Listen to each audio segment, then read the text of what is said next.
Bonjour. En 1952, Alfred Hershey et Martha Chase ont réalisé une expérience afin de déterminer la nature du matériel génétique du phage T2, un virus qui infecte la bactérie E. coli. Lorsque les phages sont ajoutés aux bactéries, ils s'attachent à la paroi externe de ces dernières. Le virus injecte ensuite son matériel génétique à l'intérieur de la bactérie, là où la production de la progéniture virale aura lieu.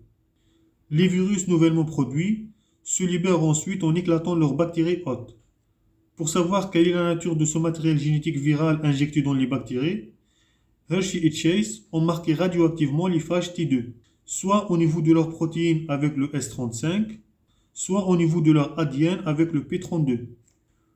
Puis ils ont infecté les bactéries E. coli avec les virus marqués. Après l'infection, Hershey et Chase ont agité les bactéries infectées dans un mixeur afin de dissocier les virus de leur surface. Ils ont ensuite centrifugé le tout. Deux fractions ont été obtenues suite à cette centrifugation. Un surnageant contenant les phages vides détachés de la surface des bactéries et un culot contenant les bactéries infectées. Enfin, ils ont analysé les phages vides et les bactéries infectées pour connaître le devenir des marquages radioactifs. Ils ont constaté que le marquage au S35, donc les protéines, se trouvait dans la fraction contenant les phages vides.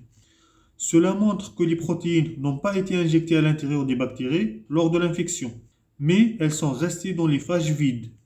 Les protéines ne représentent donc pas le matériel génétique viral injecté dans les bactéries lors de l'infection.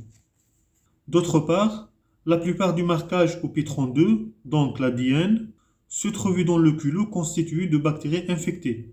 De plus, les virus nouvellement produits dans les bactéries contenaient 30% du marquage original au P32. Cette expérience montre directement que seul l'ADN des phages entre dans les bactéries infectées et devient part des virus nouvellement produits.